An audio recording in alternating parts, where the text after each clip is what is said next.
లూకాసు వార్త 3వ అధ్యాయం 7వ వచనం దగ్గర నుండి కొన్ని వచనాలు చదువుతున్నాం. అతడు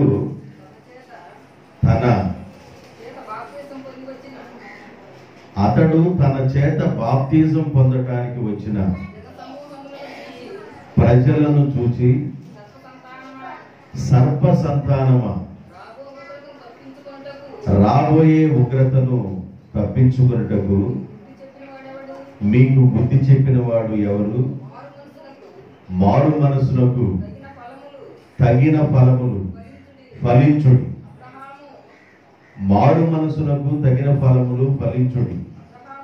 అబ్రహాము మాకు తండ్రి అయి అని మీలో మీరు అనుకొని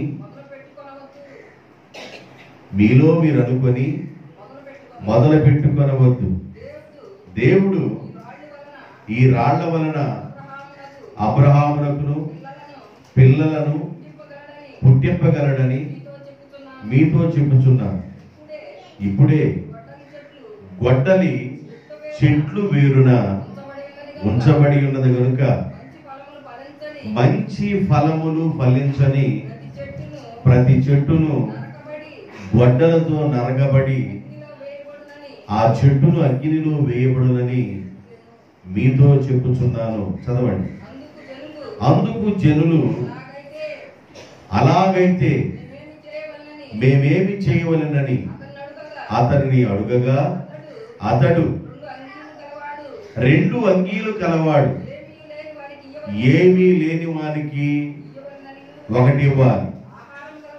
ఆహారము కలిగిన వాడును, ఏమి లేక బాధపడుతున్న వానికి ఆహారం పెట్టవలను. సుంకరులను బాప్తిజం పొందవచ్చి, బోధకుడా మేమేమి చేయవలనని అతన్ని అడుగగా, అతడు మీకు నిర్ణయించబడిన దానికంటే ఎక్కువగా తీసుకొనవద్దని వారితో చెప్పెను. సైనికులను మేమేమి చేయవలనని అతనిని అడిగిరి.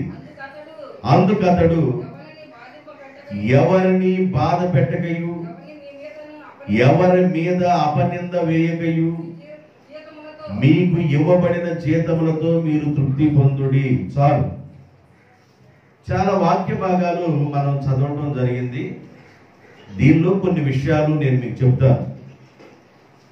లూకాసు వార్త 3వ అధ్యాయంలోను, మత్తయి వార్త 3వ అధ్యాయంలోను బాప్తిజం ఇచ్చే యోహాను గురించి కొన్ని విషయాలు రాయబడి ఉంటాయి. యేసు ప్రభు కంటే ముందుగా సువార్తను ప్రకటించడానికి ప్రారంభించిన వ్యక్తి బాప్తిజం ఇచ్చే యోహాను. ఈ బాప్తిజం ఇచ్చే యోహాను సువార్త ప్రకటిస్తూ ఉన్నాడు. ఏ సువార్త ప్రకటిస్తున్నాడంటే పరలోక రాజ్యానికి సంబంధించిన సువార్తని ప్రకటిస్తూ ఉన్నాడు. బాప్తిజం ఇచ్చే యోహాను తర్వాత యేసు ప్రభు కూడా పరలోకాని రాజ్యం సమీపించి ఉన్నది, మీరు మారు మనసు పొందండి అని యేసు ప్రభు కూడా సువార్త ప్రకటించారు. 30వ సంవత్సరంలో బాప్తిజం పొంది సువార్త పనిని ప్రారంభించారు. 3.5 సంవత్సరాలు సువార్త పని చేశారు. యేసు ప్రభు సేవా కాలంలో సంపాదించుకున్న శిష్యులు కూడా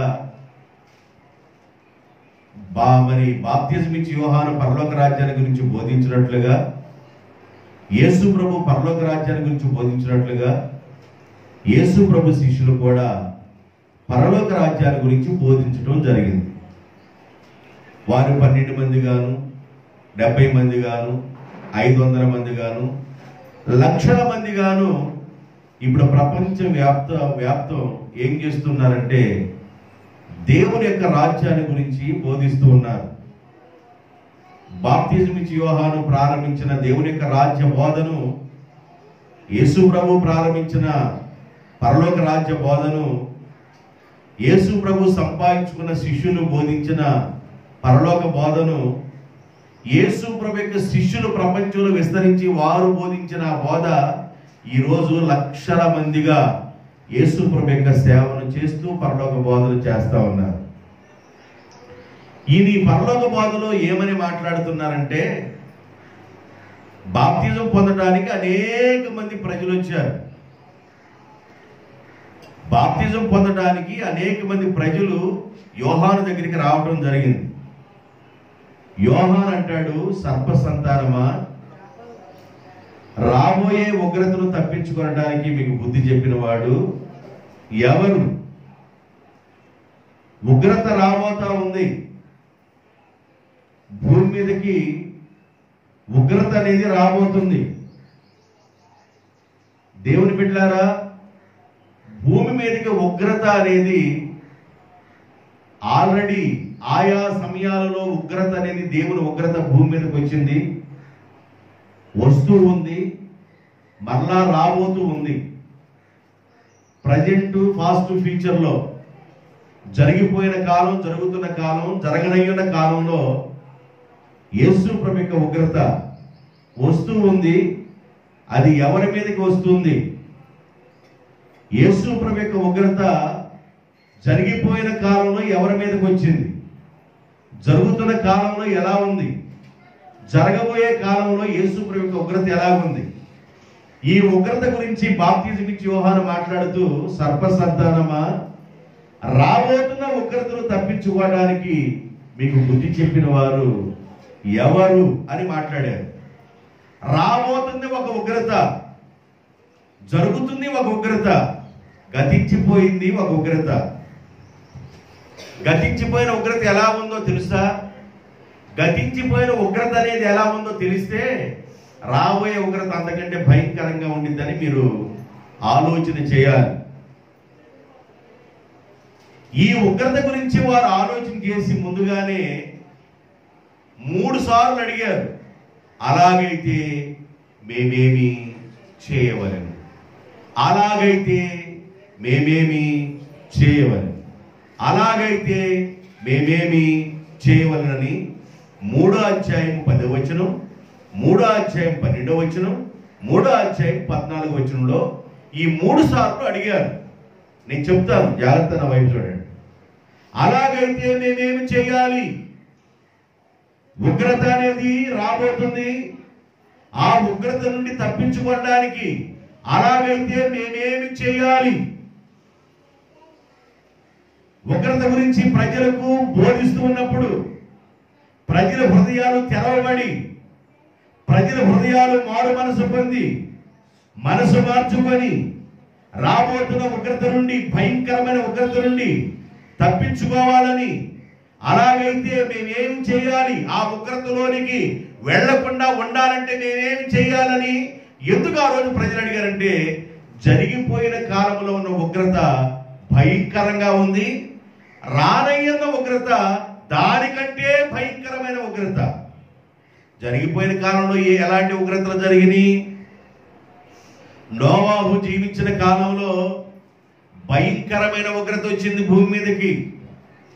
నోవాహు పరిచర్య చేస్తున్న సమయంలో, నోవాహు సేవ చేస్తున్న సమయంలో, నోవాహు 180 సంవత్సరాలు భూమి మీద ప్రకటించిన, హృదయాలు తెరవబడకుండా, ఇది నాకు కాదులే, ఇది పరాయ వాళ్లకు, ఇది నాకు కాదులే, ఇది వేరే వాళ్ళకు అనుకొని జీవించే ప్రజలు ఎలా ఉన్నారంటే, తినుచు, త్రాగుచు, పెళ్లిళ్ళు చేసుకుంటూ, పెళ్లిళ్ళకిస్తూ, నాటుతూ, గొప్పలేసుకుంటూ, ఆ ధాన్యాన్ని సమకూర్చుకుంటూ, ఇలాగ జీవిస్తూ వారి జీవిత దినాలన్నీ గడుపుతూ, అక్రమ సంబంధాలలో ఇష్టమైనట్లుగా, ఇష్టానుసారంగా బ్రతుకు మార్చుకోకుండా, జీవితం మార్చుకోకుండా ఇష్టానుసారంగా జీవించే రోజుల్లో దేవుడు అన్నాడు భూమి మీద, నోవాహు, నోవాహు, వీళ్ళందరూ అక్రమములో ఉన్నారు.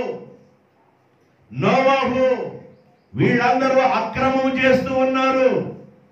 క్రమము లేని జీవితాలు, మార్పు లేని జీవితాలు.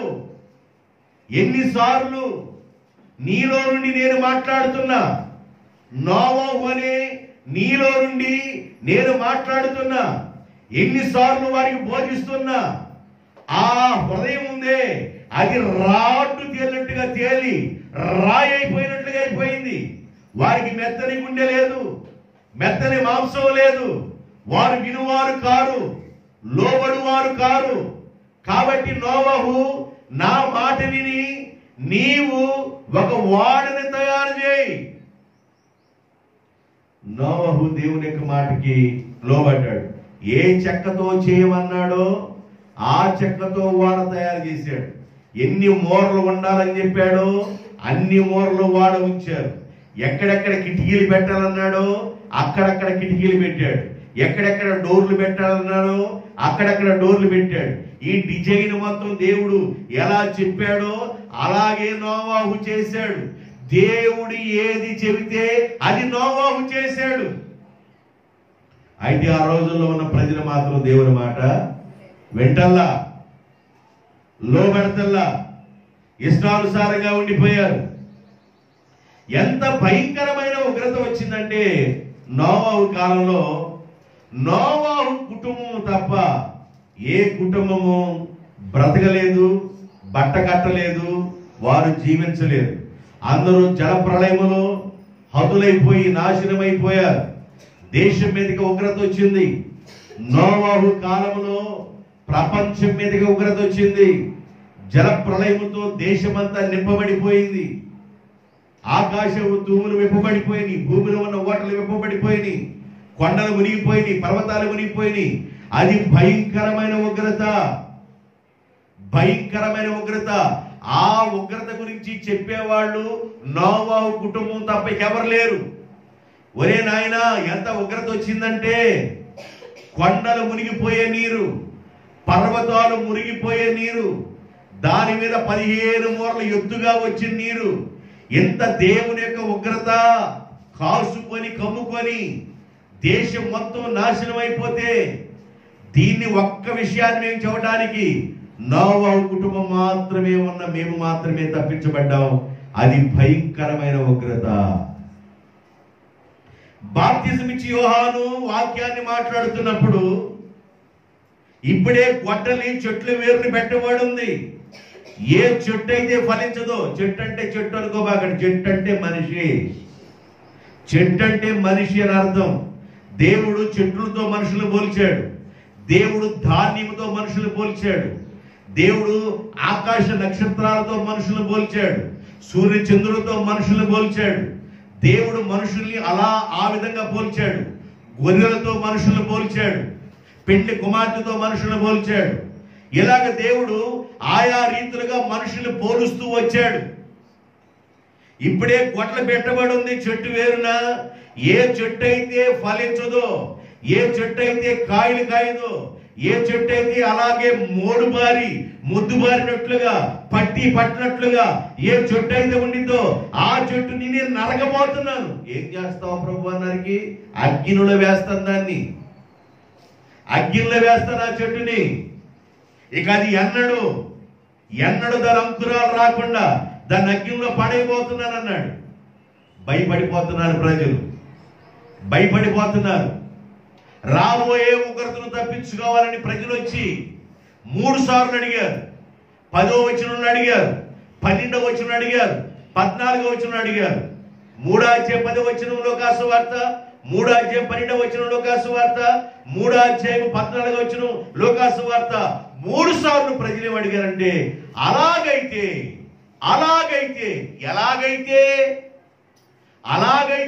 అంటే ఎలాగైతే ఉగ్రత పాలు కాకుండా ఉండాలంటే, నరకబడే చెట్టుగా ఉండకుండా ఉండాలంటే మేమేమి చేయాలి, మా జీవితాన్ని ఎలా ఉంచుకోవాలి అని వాళ్ళు కళ్ళు తెరవబడిన వారుగా అడుగుతా ఉన్నారు.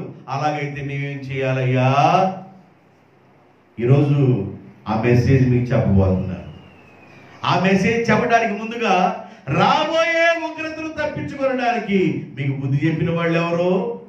రాబోతుంది ఒక ఉగ్రత, జరుగుతుంది ఒక ఉగ్రత, జరిగిపోయింది ఒక ఉగ్రత.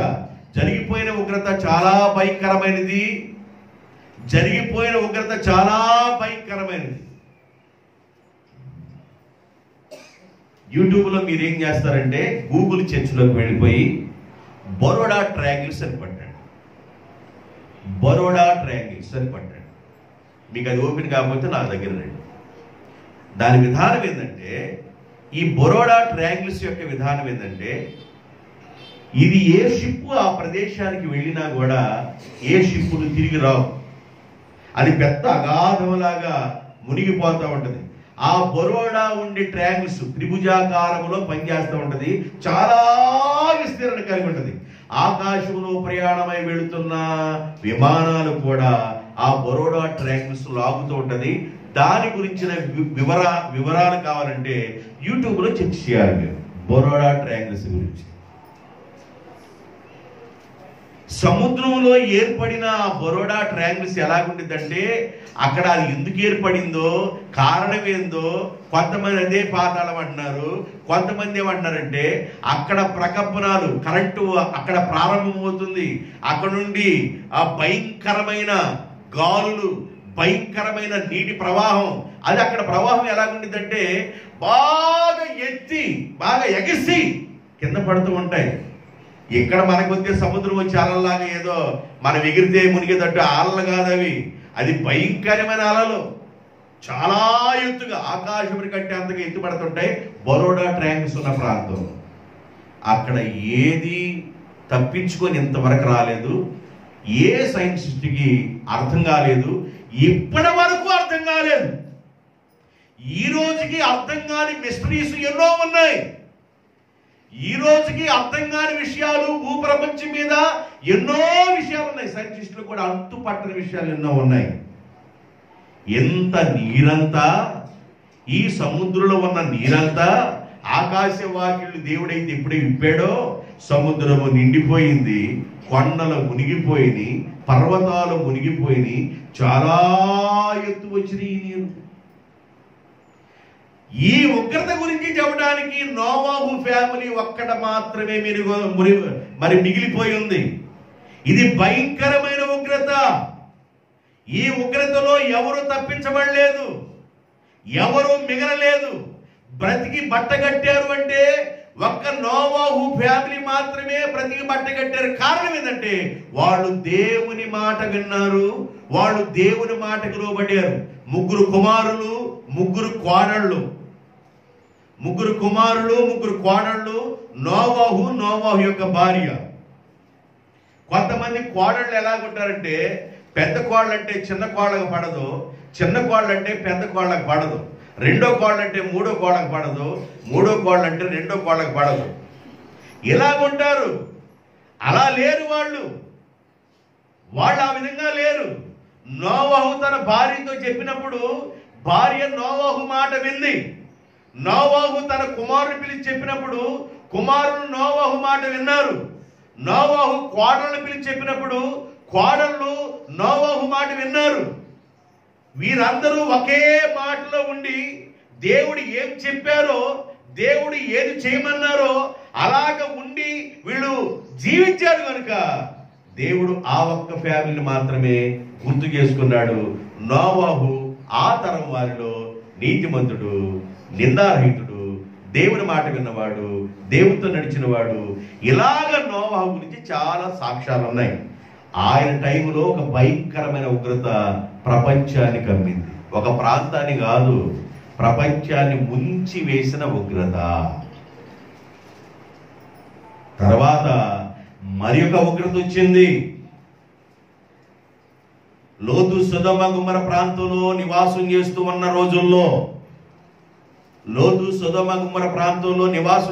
రోజుల్లో, దేవుడు అబ్రహాముతో మాట్లాడుతున్నాడు. అబ్రహాం, నేను సొదొమ గొమ్మర ఈ రెండు పట్టణాలని, మిగతా పట్టణాలను వదిలేశాడు. ఈ రెండు పట్టణాలని, సొదొమ గొమ్మర అనే ఈ రెండు పట్టణాలని అగ్ని గంధకముల చేత నేను కాల్చబోతున్నాను. అబ్రహాముతో దేవుడు ఎందుకు చెప్తున్నాడు ఈ మాట? అబ్రహాముతో దేవుడు చెప్పకుండా ఏమీ చేయలా. దేవుడు తన ప్రవక్తలతో చెప్పకుండా ప్రభు అయిన యెహోవా ఏమీ చేయడు. ఆ రోజున అబ్రహాము దేవునితో స్నేహం చేస్తున్నాడు. అబ్రహాము ఒక ప్రవక్తగా ఉన్నాడు. అబ్రహాము దేవుడిని ఆరాధించే గొప్పవాడుగా ఉన్నాడు. దేవుడు అబ్రహాముతో మాట్లాడుతున్నాడు. సొదొమ గుమ్మర పట్టణాన్ని నేను నాశనం చేయబోతున్నాను అన్నప్పుడు సొదొమ గుమ్మర పట్టణం గురించి అబ్రహాం అడుగుతాడు, ప్రభువా ఆ పట్టణాలను ఎందుకే నాశనం చేస్తావయ్యా అంటే, ఆ పట్టణాల యొక్క దుస్థితి నా దృష్టికి బహుఘోరంగా ఉంది. నేను చూస్తున్నప్పుడు వాళ్ళ వ్యవహారం, నేను చూస్తున్నప్పుడు వాళ్ళ పద్ధతి, నేను చూస్తున్నప్పుడు వాళ్ళ పనులు, వాళ్ళ శాస్త్రాలు ఎలా ఉన్నాయంటే ఘోరంగా ఉన్నాయి. నేను వాళ్ళని చూస్తున్నాను. ఆ ప్రజల్ని చేసినందుకు చాలా బాధపడుతున్నాను. ఆ ప్రాంతవాసులు విచ్చలవిడిగా భయము భక్తి లేకుండా, నా రూటే వేరు, నా రూటు సపరేట్. ఒక్కొక్కరు కదిలిస్తే వాళ్ళు అంటారు, నా ఇష్టం, నా బ్రతుకు నాది, నా రూటు వేరు, మీరు నాకు చెప్పాల్సిన అవసరం ఏంది అంటారు. నోరు మూసుకోవాలి, నువ్వు కుట్లేసేసుకోవాలా, నోరు మూసుకొని నువ్వు కుట్లేసేసుకోవాలా. ఎవరికి నువ్వు చెప్పకూడదు. నువ్వు చెప్పడానికి తగిన దానివి కాదు, నువ్వు చెప్పడానికి తగిన వాడివి కాదు. అందుకని ఎవరికి చెప్పకూడదు, నోరు మూసుకొని కుట్లేసుకోవాలా. ఇలాంటి పరిస్థితి సొదొమ గుమ్మర ప్రాంతంలో ఉంది. సొదొమ గుమ్మర ప్రాంతాన్ని చూస్తున్నప్పుడు చాలా భయంకరంగా ఉంది. దాని దుస్థితి చాలా భయంకరంగా ఉంది. చిన్నల మొదలుకొని ముసలివాళ్ళుగా ఉండి కర్ర పొడేసుకుని నడుచుకుని వృద్ధులకు కూడా పాపం అంటే పరమానంలాగా జీడిపప్పు వేసుకొని చుర్రు పట్టున్నారు. ఇలాంటి దుస్థితి అది. దేవుడు అన్నాడు, నా ఉగ్రతని సొదొమ గుమ్మర ప్రాంతం మీదకి రప్పించబోతున్నాను అబ్రహాం అన్నాడు. అబ్రహాం అంటాడు, దేవా అక్కడ నిన్ను ఆరాధించే బిడ్డలు ఉంటే ఎందుకు ఈ మాట అడుగుతున్నాడు? నోవహు అక్కడ ఉన్నాడు, లోతు అక్కడ ఉన్నాడు, లోతు ఫ్యామిలీ అక్కడ ఉన్నారు. అబ్రహాముకి వేరైపోయి లోతు సొదొమ గుమ్మర ప్రాంతానికి వెళ్ళిపోయాడు. కాబట్టి తన సహోదరుడు కుమారుడైన లోతు అక్కడ ఉన్నాడు కనుక, ఒకవేళ నీతిమంతులు అక్కడ ఉంటే ప్రభువా, ఒకవేళ మిమ్మల్ని ఆరాధించే వాళ్ళు ఉంటే ప్రభువా, ఒకవేళ మీకు భయపడిన వాళ్ళు ఉంటే ప్రభువా, ఒకవేళ 50 మంది ఉంటే ప్రభువా, 50 మంది ఆ ప్రాంతంలో ఉన్నా కూడా ఆ ప్రాంతాన్ని నేను నాశనము చేయను, నా ఉగ్రత ఆ ప్రాంతం మీదకి రానివ్వను. ఒకవేళ 40 మంది ఉంటే ప్రభువా, 40 మంది ఉన్నా నా ఉగ్రత రానివ్వను. 30 మంది ఉంటే ప్రభువా, 30 మంది ఉన్నా నా ఉగ్రత రానివ్వను. 20 మంది ఉంటే ప్రభువా, 20 మంది ఉన్నా నా ఉగ్రత రానివ్వను. 10 మంది ఉంటే ప్రభువా, 10 మంది ఉన్నా కూడా నా ఉగ్రత రానివ్వన్నాడు. ఎన్నోసార్లు అబ్రహాం అడుగుతున్నాడు, ఎన్నోసార్లు దేవుడు అబ్రహాంతో సమాధానం చెబుతున్నాడు. అబ్రహాం అడుగుతున్నాడు, దేవుడు సమాధానం చెబుతున్నాడు. 10 మంది కూడా నీతిమంతులు సొదొమ గుమ్మర ప్రాంతంలో లేరు. అబ్రహాము ఏడుస్తున్నాడు, అబ్రహాము కన్నీరు కారుస్తున్నాడు, అబ్రహాం బాధపడుతున్నాడు. తెలుసో తెలియకో, అయ్యా లోతు దగ్గర ఉన్న కాపరు, నా దగ్గర ఉన్న కాపరు ప్రతిరోజు గొడవ పట్టడం వల్ల, ప్రతిరోజు తగాదా రావటం వల్ల లోతు సపరేట్గా వెళ్ళిపోయాడయ్యా. నా సహోదరుడు కొడుకు కదా, అయ్యా జ్ఞాపకం చేసుకోవా, అయ్యా జ్ఞాపకం చేసుకోవా అని లోతును బట్టి అబ్రహాము ఏడుస్తున్నాడు, లోతును బట్టి బాధపడుతూ ఉన్నాడు. అబ్రహాము మనసు ఎరిగిన దేవుడు లోతు దగ్గరికి తన దూతలను పంపించాడు. దేవునికి స్తోత్రం. గట్టి చూద్దాం, గట్టి చూద్దాం. కళ్ళు మూసుకునే వాళ్ళని చూద్దాం. ఎవరు మూసుకులేదు కళ్ళు? రైట్. గట్టి చూద్దాం. దేవునికి స్తోత్రం. హల్లెలూయా. మొత్తు వచ్చినోడు చెప్పండి, కొంచెం తిని వెంట వచ్చి ఉంటారు కదా, ఎవరికి లేదా మొత్తు? రైట్. మీరు కళ్ళు మూసుకుని వినపాకండి, దర్శనాలు వస్తాయి.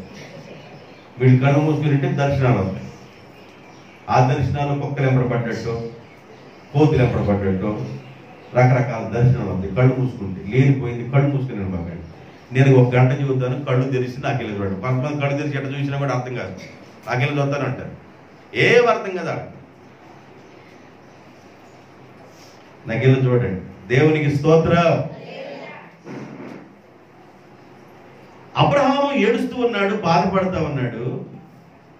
దేవుడు అబ్రహాము ప్రార్థన ద్వారా దేవదూతలను పంపిస్తే లోతు దేవుని భయం కలిగి సొదొమ గుమ్మర ప్రాంతానికి ఎందుకు వచ్చాను ప్రభువా? ప్రజలు విచ్చలవిడిగా ఉన్నారు, ఇష్టానుసారంగా ఉన్నారు, ఇష్టానుసారంగా బ్రతుకుతున్నారు, వాళ్ళ ఇష్టమైన పద్ధతుల్లో జీవిస్తున్నారు. సొదొమ గొమొర్రా ప్రాంతానికి ఎందుకు వచ్చారు ప్రభు అని ఆ ఊరి బయట గౌరి దగ్గర కూర్చొని లోతు బహు బాధపడతా ఉన్నాడు, వేదన చెందుతున్నాడు. అంతలో దేవుని దూతలు ఆ ప్రాంతానికి విజిట్ చేస్తుంటే లోతు పరిగెత్తుకొని వెళ్ళి సాష్టాంగ నమస్కారం చేసి, ప్రభువులారా దయచేసి నా ఇంటికి రండి, దయచేసి నా ఇంటికి రండి అని బలవంతం చేసి తన ఇంటికి ఆహ్వానం పలికాడు. నేను కథ చెప్పటం లేదు కానీ ఆ ప్రాంతం మీదకి ఉగ్రత ఎలా వచ్చింది, జరిగిపోయిన ఉగ్రతలు ఎలా ఉన్నాయి.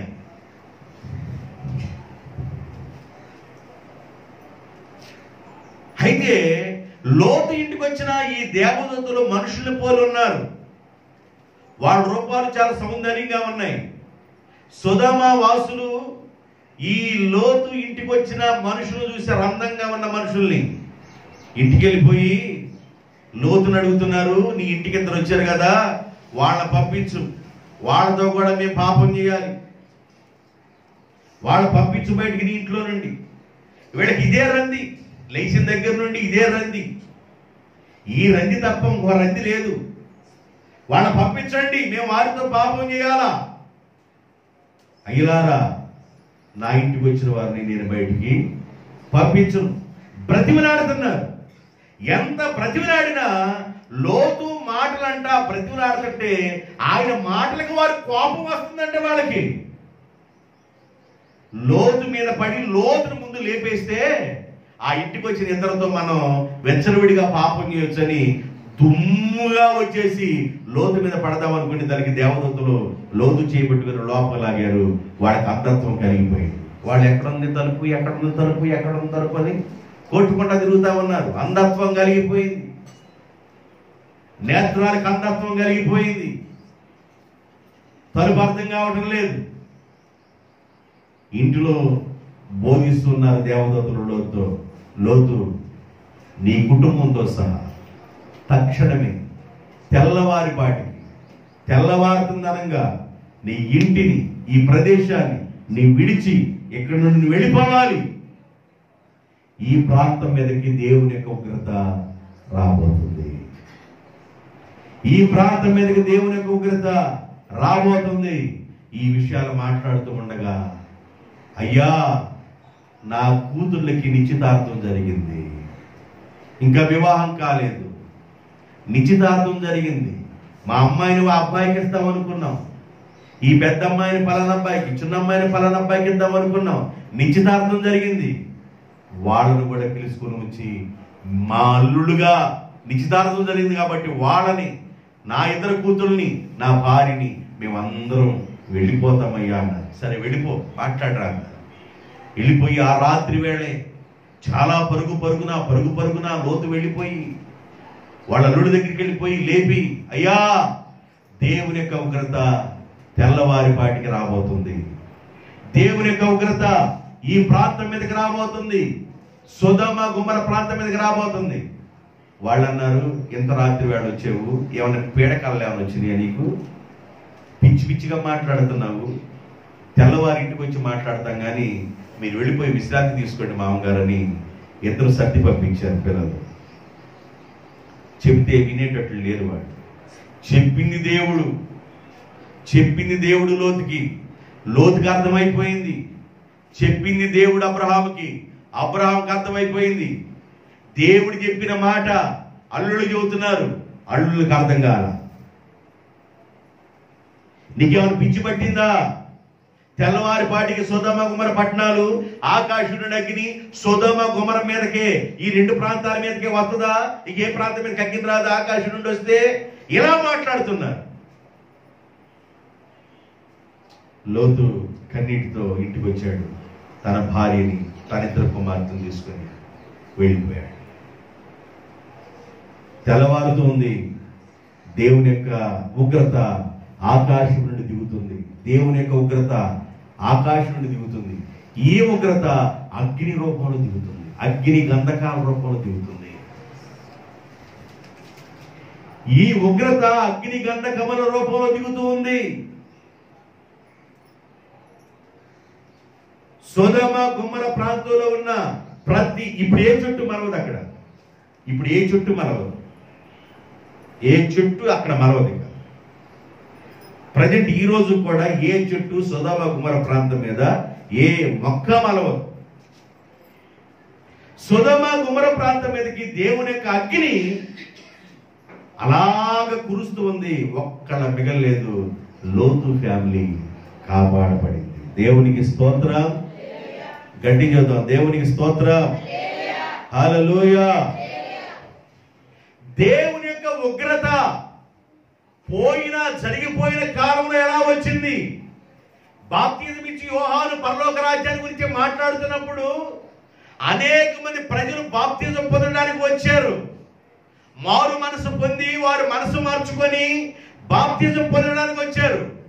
బాప్తిజం పొందడానికి వచ్చిన వారితో యోహాను అన్నాడు, సర్ప సంతానమా, రాబోయే ఉగ్రతను తప్పించుకోవడానికి మీకు బుద్ధి చెప్పిన వాడు ఎవరు? రాబోయే ఒక ఉగ్రత ఉంది. రాబోయే ఉగ్రత అనేది చాలా భయంకరమైంది.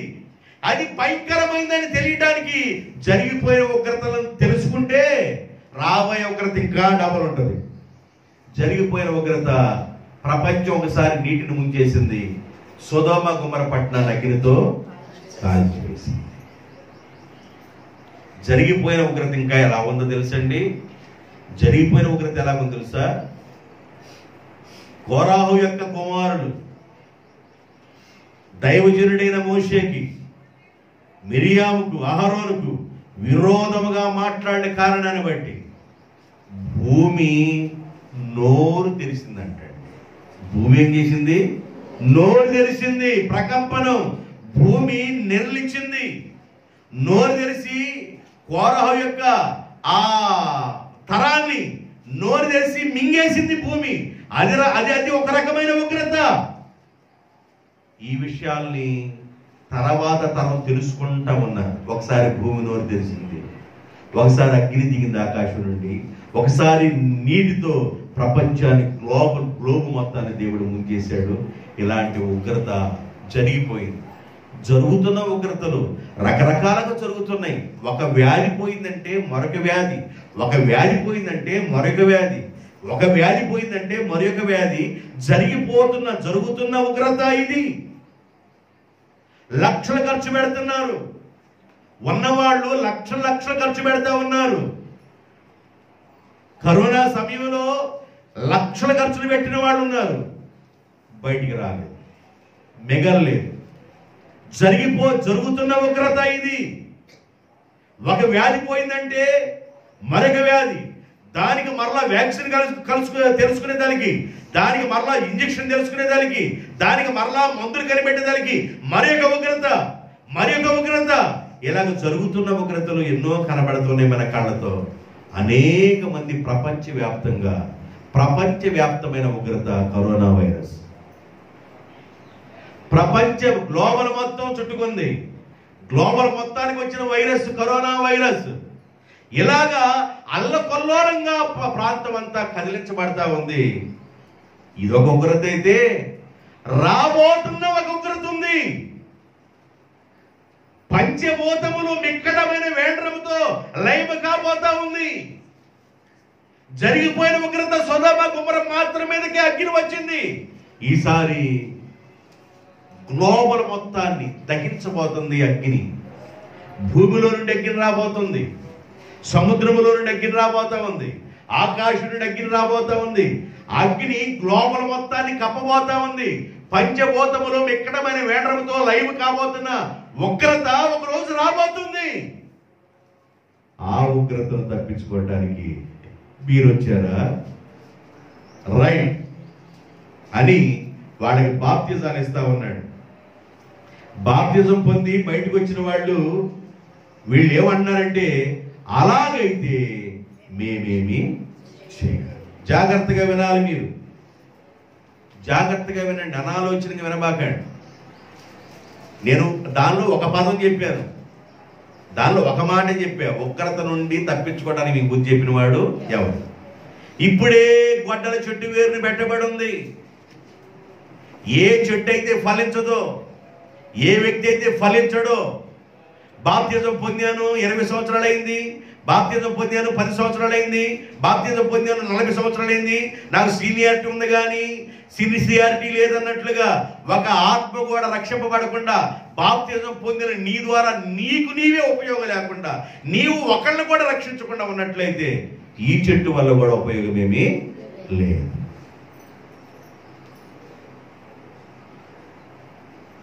ఇప్పుడే గొడ్డల చెట్టు వేరుని పెట్టబడి ఉంది. ఏ చెట్టు అయితే ఫలించదో దాని నరగబడి అగ్నిలో పారవేయబడును అని మాట్లాడుతూ ఈ సందర్భాలు జరుగుతున్నప్పుడు అక్కడ జన సమూహము అడిగారు, ఆ తర్వాత సుంకరులు అడిగారు, ఆ తర్వాత సైనికులు అడిగారు. జన సమూహం ఏమని అడిగారు? 10వ వచనం, అందుకు జనులు అలాగైతే మేమేమి చేయవలనని అతనిని అడుగగా అతడు 2 అంగీల గలవాడు, ఏమి లేని వానికి ఇవ్వండి, ఆహారము సమృద్ధిగా ఉన్నవాడును అలాగే చేయండి.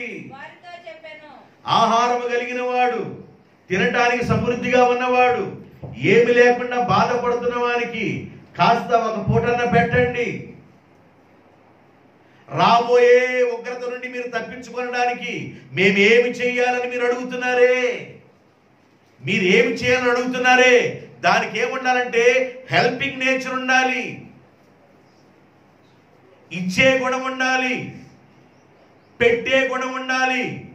2 అంగీలు కలిగిన వాడు, ఏమీ లేని వారికి ఒకటి ఇవ్వండి. బీరువా నిండా 50 ఉంటాయి చీరలు కొంతమందికి. కింద ట్రాక్ నిండిద్ది, మధ్యలో ట్రాక్ నిండిద్ది, ఆ పై ట్రాక్ నిండిద్ది. ఇంకా మిగిలిన్నయాన్ని బ్యాగ్ నెట్టి బీరువా మీద పెడుతుంది, తల మీద.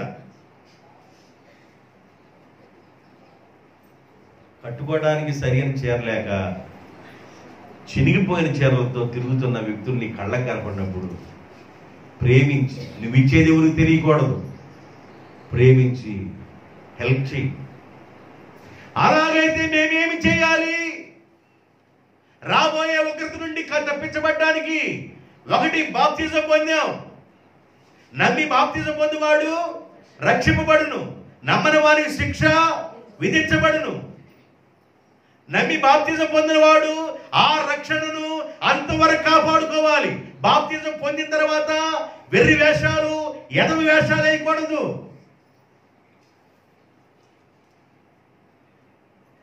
రక్షింపబడిన వ్యక్తి లోకాలతో పొత్తు పెట్టుకోకూడదు. రక్షింపబడిన వ్యక్తి లోక వ్యవహారాలతో పొత్తు పెట్టుకోకూడదు. లోక సంబంధమైన కనెక్షన్లు పెట్టుకోకూడదు.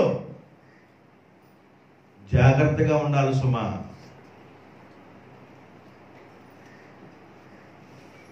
అలాగే మేము ఉంటున్నాము. అయితే మేమేం చేయాలి? మీలో 2 అంగీలు కలిగిన వాడు, ఏమి లేని వారికి ఒకటి ఇవ్వండి. బాధపడుతున్న కుటుంబాలు ఎన్నో కనబడుతున్నాయి, ఎన్నో బాధపడుతున్న కుటుంబాలు కనబడుతున్నాయి. ఆహారం లేకుండా బాధపడుతున్న కుటుంబాలు కనబడుతూ ఉన్నాయి, వస్త్రం లేకుండా బాధపడుతున్న కుటుంబాలు కనబడుతున్నాయి. మీకు చేతైనంత వరకు హెల్ప్ చేయండి, సహాయం చేయండి, సహాయం చేయండి. దేవుని నామం పేరట మీరు ఉగ్గిన్నీడు చన్నీళ్ళు ఇచ్చిన, దేవుని నామం పేరట మీరు ఉగ్గిన్నీడు చన్నీళ్ళు ఇచ్చిన, ఉగ్గిన్ని బైబిల్ ఎంత క్లియర్గా రాశారు చూడండి. ఉగ్గిన్ని ఎంత ఉంటుందండి? పాలు తాగే పిల్లలకు ఏదన్నా కలిపిపోయటం కోసం ఆ ఉగ్గిన్ని పెడతారు. ఉగ్గిన్ని ఎంత ఉంటుంది? నా నామం పేరట ఉగ్గిన్నుడు చన్నీళ్ళు ఇచ్చిన మీ ప్రతిఫలము పరలోకంలో పాలు. పెట్టే గుణం ఉంది కొంతమందికి, ఇచ్చే గుణం ఉంది కొంతమందికి. కొంతమంది ఎవరైనా చుట్టాలు దూరం నుండి ఒకవేళ వచ్చారనుకోండి, చూడాలి, మా బంధువులు ఉన్నారు ఫలానా చోట, వాళ్ళు చూడాలని ఒకవేళ వచ్చారనుకోండి, కొంతమంది పట్టినట్టుకుంటారు. కొంతమంది పరిచర్య మంచిగా చేసేవాళ్ళు ఉన్నారు, పెట్టే గుణం కలిగిన వాళ్ళు ఉన్నారు, పెట్టే గుణం కలిగిన వాళ్ళు ఉన్నారు, మంచి లక్షణం కలిగిన వారు ఉన్నారు. కొంతమంది పట్టినట్లుగా ఉండేవాళ్ళు కూడా ఉన్నారు. ఏమి లేని వానికి ఒక పూట ఆహారం పెట్టండి. 2 అంగీలు కలిగిన వాడు ఏమి లేని వానికి ఇవ్వండి. అలాగైతే మేమేం చేయాలి? మేమేం చేయాలి? మేము ఏమి చేయాలి? ప్రశ్న రావాలి. రక్షణ పొందిన వ్యక్తికి, మారు మనసు పొందిన వ్యక్తికి, బాప్తిజం పొందిన వ్యక్తికి ఒక ప్రశ్న రావాలి. రాబోయే ఉగ్రత నుండి తప్పించబడినట్లుగా అయితే మేము ఏమి చేయాలి? ఆ ఉగ్రత నుండి కాపాడబట్టం వరకు ఈ భూమి మీద జీవించిన రోజుల్లో మేము ఏమి చేయాలి? నువ్వేం చేయాలంటే నీ జీవితం మంచి చేయడానికే ఉపయోగపడును గాక. నీ జీవితం మంచి చేయడానికే ఉపయోగపడాలి. ఇది నీ జీవితం కాదండి, ఇది నీ బ్రతుకు కాదు, ఇది నీ శరీరం కాదు,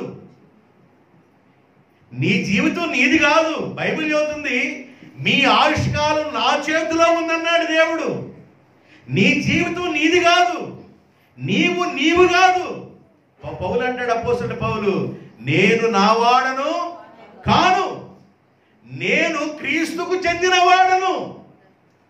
ఈ దేహమందు బ్రతికిన కాలము ఎలాగుండాలంటే నా దేహంలో బ్రతికుండగా నా దేవుడే నా దేహం ద్వారా కనబడాలా. ఈ దేహంలో బ్రతికుండగా ఈ దేహం ద్వారా నా దేవుడే కనపరచబడాలి, నా దేవుడే మహిమపరచబడాలి. ఈ దేహము దేవునిది, ఈ దేహము దేవునికి ఆలయము.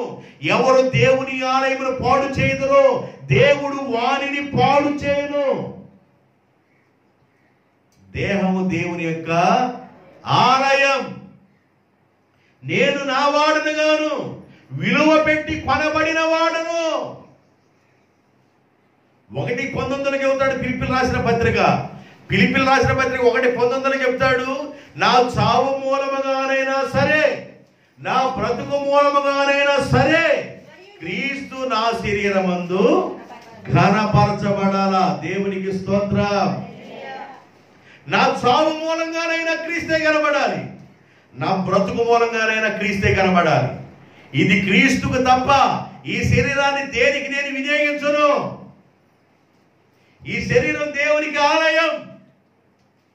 ఈ దేహాన్ని భూమి మీద ఉండగా దేవుని కొరకే నేను కాపాడుకుంటానని దేవుని కొరకు జీవించిన వాడు అపోస్తలుడైన పౌలు. దేవునికి స్తోత్రం. అలాగైతే మేమేమి చేయాలి? పౌలు అంటాడు, నేనేం చేయాలనుకున్నానంటే నా బ్రతుకు మూలంగానైనా నా చావు మూలంగానైనా క్రీస్తే నా శరీరమందు కనబడునుగాక. దేవునికి స్తోత్రం. ఉగ్రత దినం రాకముందే, అంధత్వం కమ్మకముందే. అయ్యా పాడతావా? పాడపడు, లైవ్లో పాడు త్వరగా.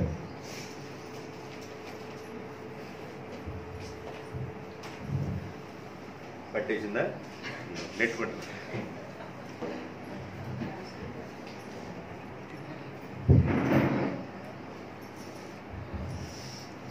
కప్పలు కొట్టండి అందరూ, చిచ్చుకుంటూ కూర్చున్నట్టు కూర్చున్నారు.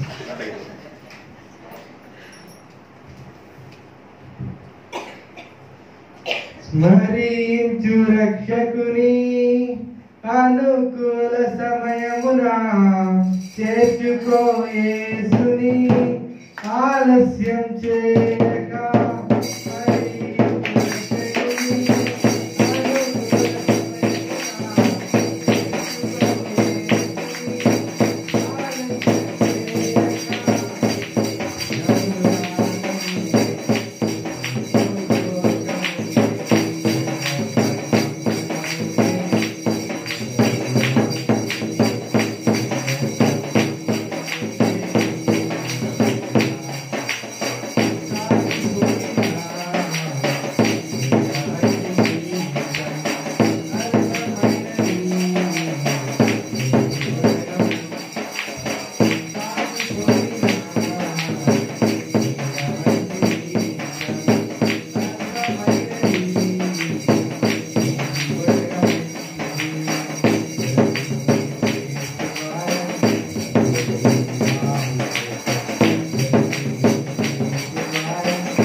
రాబోయే ఉగ్రత నుండి కాపాడబడాలి అంటే ఒక వ్యక్తి బాప్తిజం పొందాలి.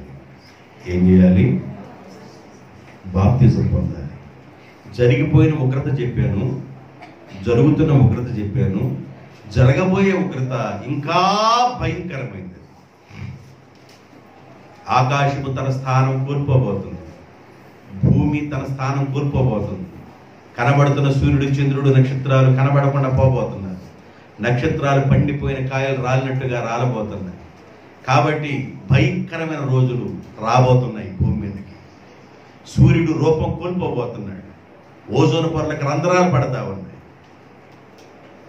భూమి అగ్నితో కాలిపోవడానికి సిద్ధంగా ఉంది.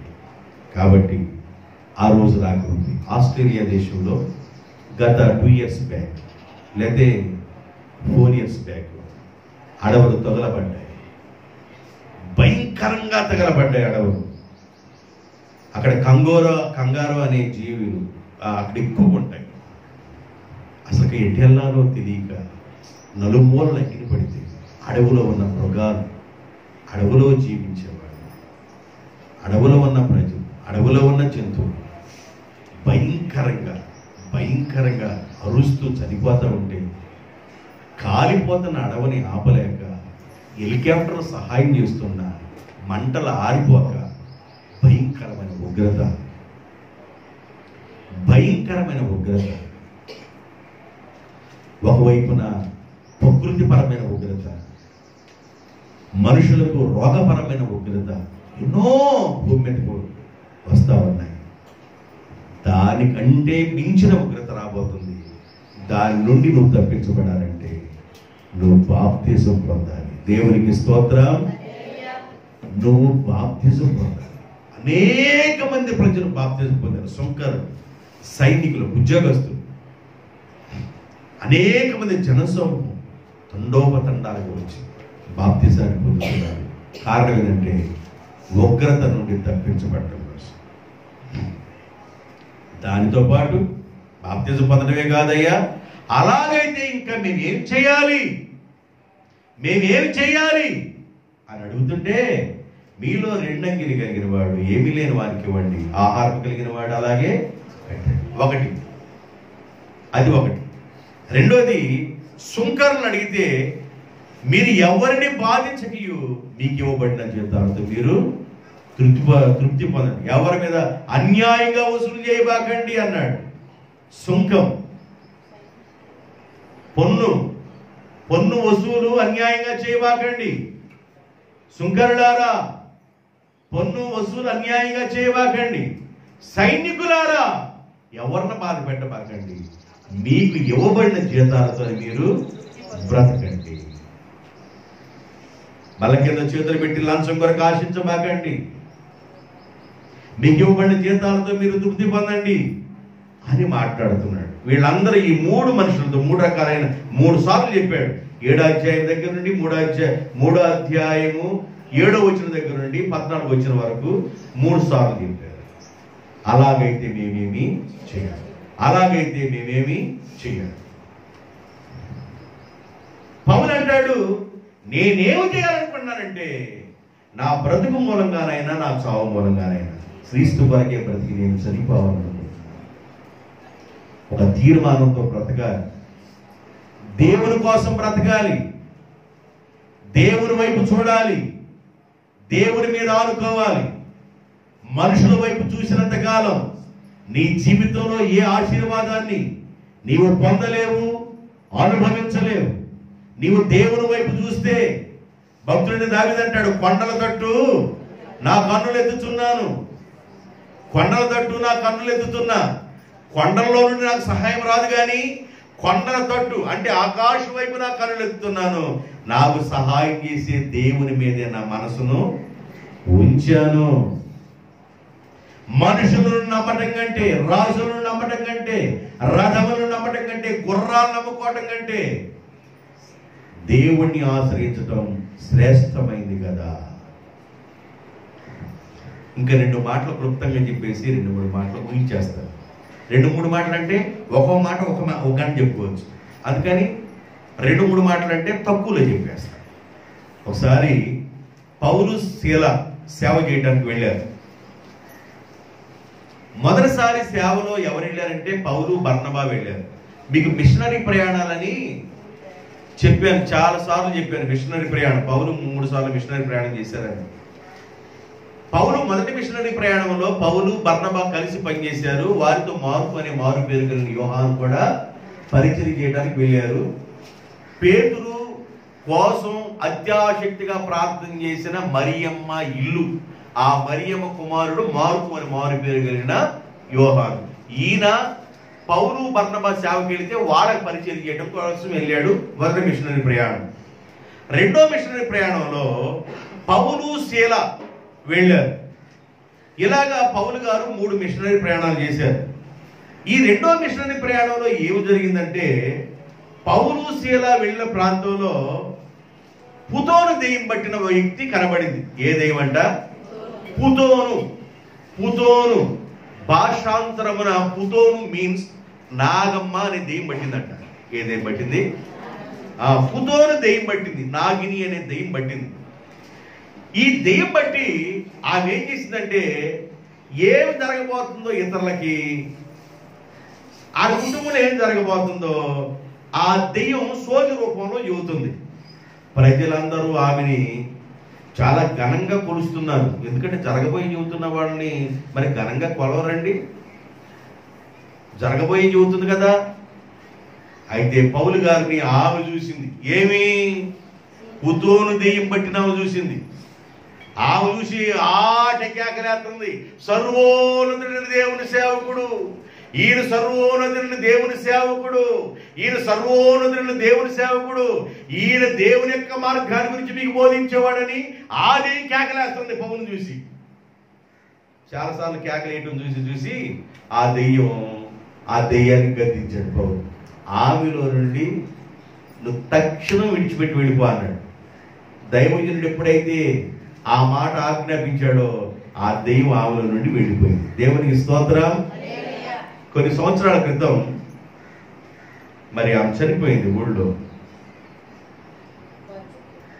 భాగ్యమమ్మ గారు, నాంచారమ్మ గారని మన ప్రార్థనకు వచ్చేవాడు. లావుగా ఉంటుంది. సీతారామయ్య గారి ఇంటి ఇల్లు, గుడి వెనక ఆమె నాంచారమ్మ గారు. నాంచారమ్మ ఇంకా పేరేదో ఉంది. అర్ధరాత్రి 12 గంటలప్పుడు వచ్చింది అడిగి. మనకి ఆల్ నైట్ ప్రేయర్ జరుగుతుంది. గుడారమ్మ కాదు, నాంచారమ్మ. నేను గుడారమ్మ, నాంచార, లావు గుడి, నాంచారమ్మ. Nancharamma very good. మీరందరూ ఓటేసారు నాంచారమ్మ. వచ్చింది 12 గంటలప్పుడు వచ్చినప్పుడు మన ప్రార్థన వచ్చి దానికి బాప్తిజం ఇచ్చారు.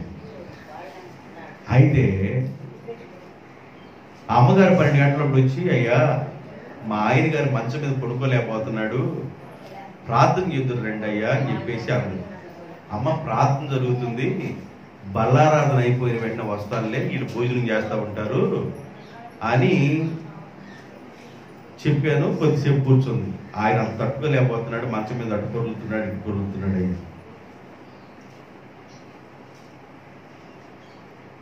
జరిగిన లైవ్లోనే మాట్లాడతా. దేవునికి స్తోత్రం.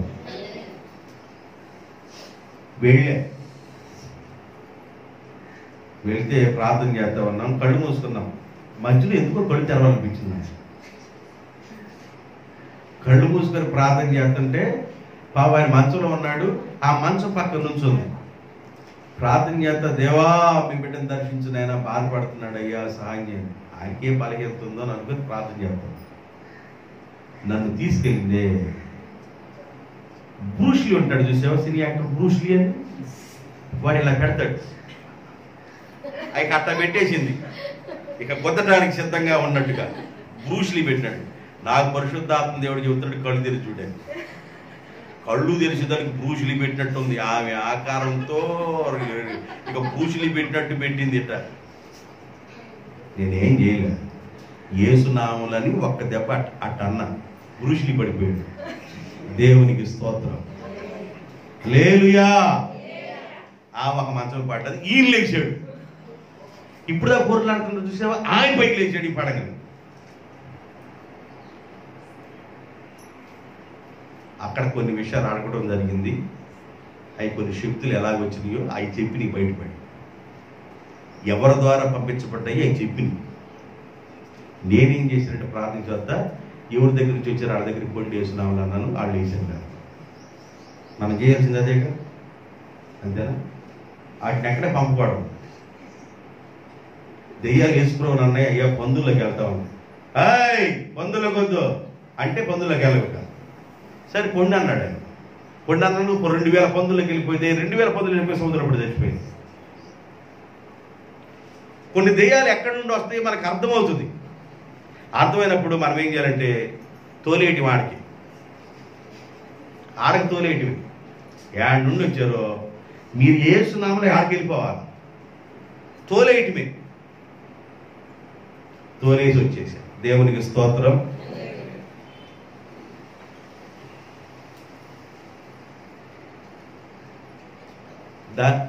ఆ విషయాలు చెప్పాలంటే ఇంకా నేను పెద్దకి చెప్పాలి, ఇంక పెద్ద హిస్టరీ చెప్పాలి. అయ్యేందుకు మనకి ఇంకా తోలేసేం వచ్చేసాం అయిపోయింది. పౌలు గారు ప్రార్థన చేస్తున్న రోజుల్లో శీలను సేవకు తీసుకెళ్ళిపోయాడు. రెండో మిషనరీ ప్రయాణంలో పుతోను దెయ్యం బట్టి ఆమె సోది చెప్తూ తిరుగుతుంది. ఆమె చెప్పినట్టు జరుగుతుంది. ఆమె చాలా లాభం వస్తుంది, బాగా డబ్బు వస్తుంది ఆమెకి. భర్త ఆమె ద్వారా వచ్చే లాభం వలన వాళ్ళు విలాసమైన జీవితాన్ని జీవిస్తున్నారు. లాభం వస్తుంది కదండి. ఈయన ఏ పని పాట లేకుండా ఆమె సంపాదిస్తుంది కాబట్టి విలాసమైన జీవితం జీవిస్తున్నారు.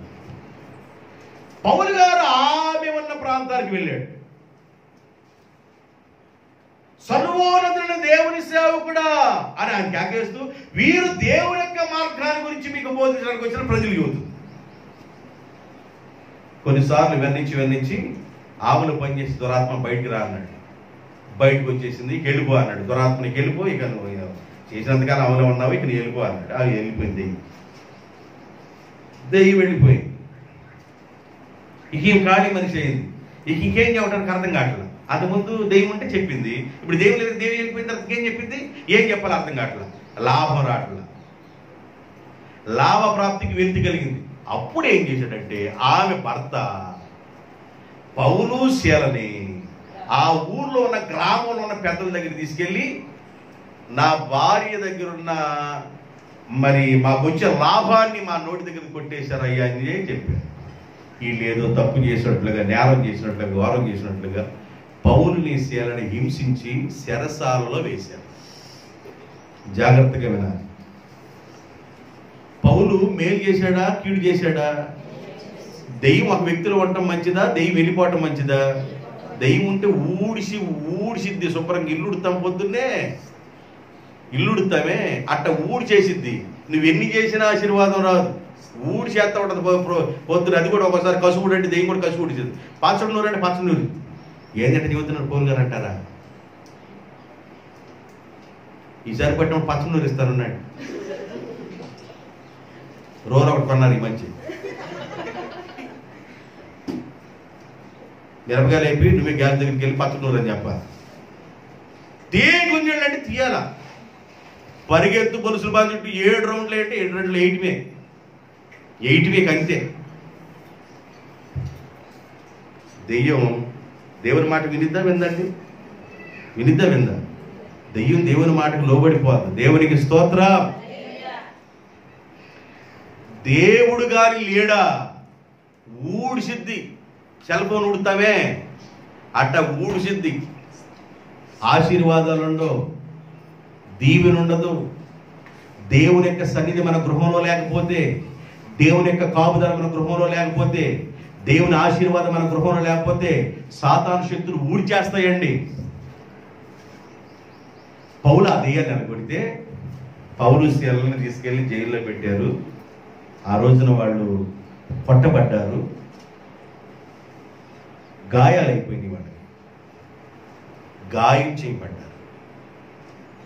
అయితే పౌలు అన్నాడు, పాటపాడు శీల, పాటపాడు.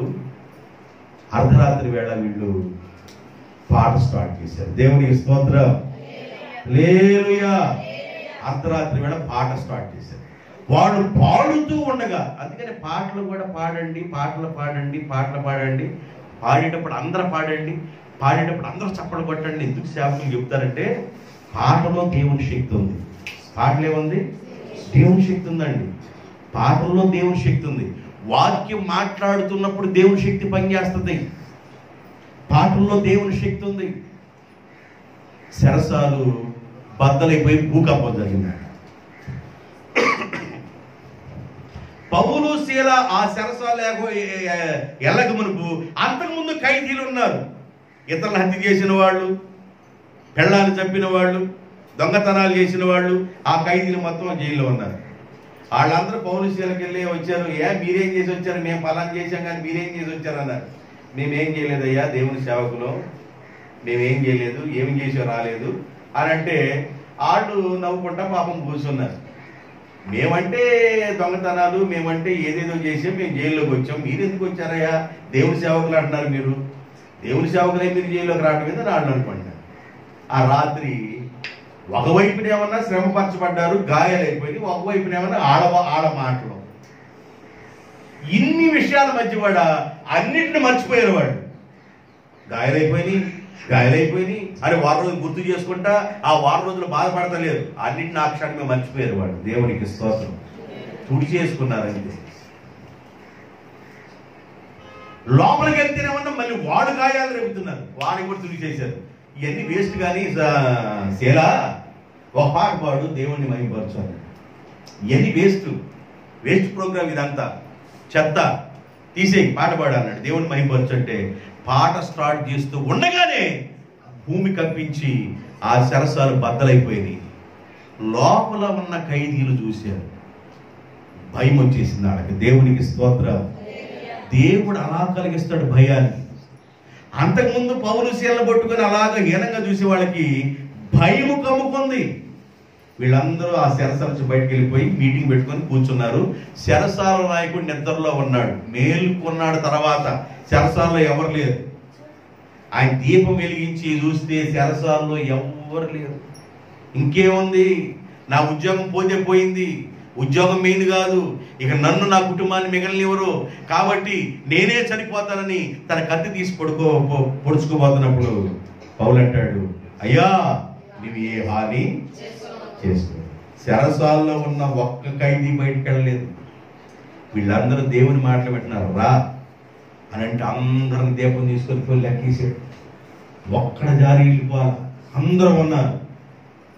పౌలు మాట్లాడుతున్న మాటలు విని విశ్వాసం ఉంచి ఆ ఖైదీని అక్కడే వదిలిపెట్టి, వీళ్ళు ఎల్లరని తెలుసుకున్నాడు ఆయన. తెలుసుకున్న వ్యక్తి ఖైదీని అక్కడే వదిలిపెట్టి పౌలుని తీసుకుని వెళ్ళిపోయాడు. 16వ అధ్యాయము 30వ వచనం, అయ్యలారా రక్షణ పొందుటకు మేమేమి, జాగ్రత్తగా వినాలి, సబ్జెక్ట్ లోనే ఉన్నాం మనం. అక్కడేమన్నారు, బాప్తిస్మ యోహాను దగ్గర వచ్చి వాళ్ళేమన్నారు, అయితే మేమేమి చేయవలెను. ఇప్పుడు ఇక్కడ శరసాల నాయకుడు అడుగుతున్నాడు, రక్షణ పొందుటకు మేమేమి చేయవలెను. ప్రభు అయిన యేసునందు విశ్వాసం ఉంచుము, అప్పుడు నీవును ఇంటి వారు రక్షణ పొందుదురు. రైట్, రండి మా ఇంటికి వెళ్దామన్నారు. ఆ రాత్రి శరసాల నాయకుడు కుటుంబం అందరూ బాప్తిజం పొందారు, రక్షింపబడ్డారు. అయ్యలారా రక్షణ పొందినట్లు మేమేమి చేయాలి? అయ్యలారా మేమేమి చేయాలి రాబోయే ఉగ్రత నుండి తప్పించుకోవడానికి? మీకు ఒక పాయింట్ చెప్పాను. రాబోయే ఉగ్రత నుండి తప్పించుకోవడానికి మేమేమి చేయవలను? సుంకరతో ఏం చెప్పాడు, సైనికులతో ఏం చెప్పారు, జనాలతో ఏం చెప్పారో చెప్పేశాను. ఇప్పుడు రెండో విషయంలో ఏం చెబుతుందంటే, రక్షణ పొందడానికి మేమేమి చేయాలి? రక్షణ పొందాలంటే ప్రభు అయిన యేసు నామములో విశ్వాసం ఉంచి నమ్మి బాప్తిజం పొందేవారు రక్షణ పొందుతారు. దేవునికి స్తోత్రం. ఇలా రెండో పాయింట్ చెప్పాలంటే మళ్ళీ చాలాసేపు చెప్పాలి. అందుకని ఎక్కువ చెప్పనున్నానుగా, ఎక్కువ చెప్పను, కొంచెం చాలు. మీకు పాయింట్ ఇచ్చారు. రక్షణ పొందడానికి నువ్వేం చేయాలి? యేసు నామములో విశ్వాసం ఉంచి నువ్వు వెంటనే బాప్తిజాన్ని పొందాలి. రాహాబు అనే వేశ్య మారు మనసు పొంది వేగులు వారిని కాపాడింది. మారు మనసు పొంది వేగుల వారిని కాపాడింది. వేగుల వారు అక్కడి నుంచి వెళ్ళేటప్పుడు వేగుల వారు తంది, నేను మిమ్మల్ని కాపాడాను కదా, మరి మీరు మమ్మల్ని కాపాడరా అని అడిగింది. మేము మిమ్మల్ని కాపాడతాం, మా దేవుడు కూడా మిమ్మల్ని కాపాడతారు, మేమేం చెబుతామో చెయ్యండి అని అంటే, మీ కిటికీకి ఎర్రటి ద్వారం కట్టుకోండి.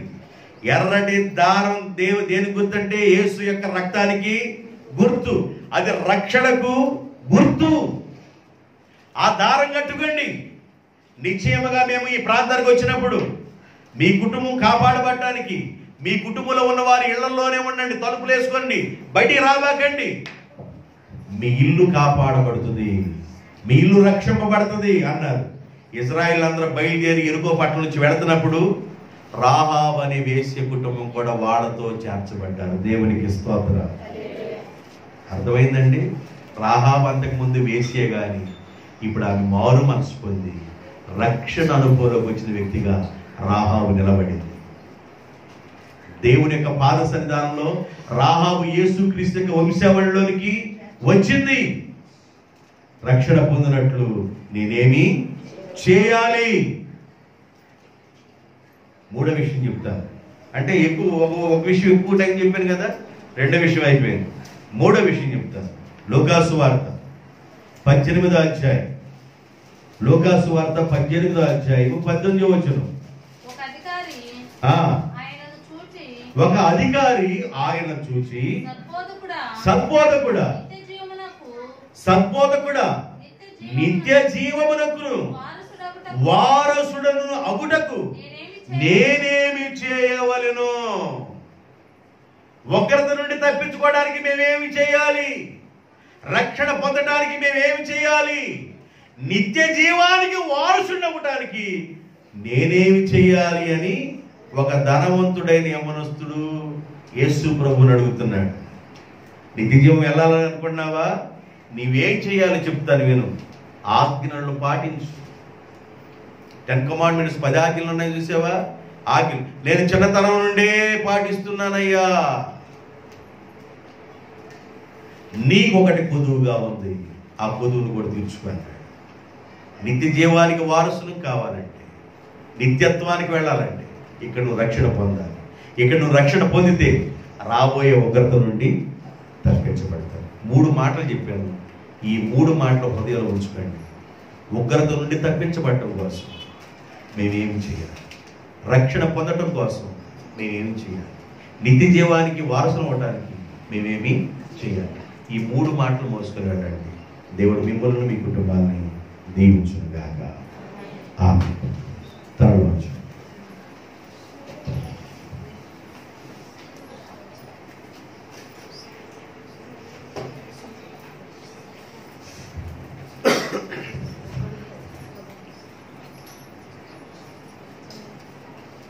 మహాపరిశుద్ధుడైన తండ్రి,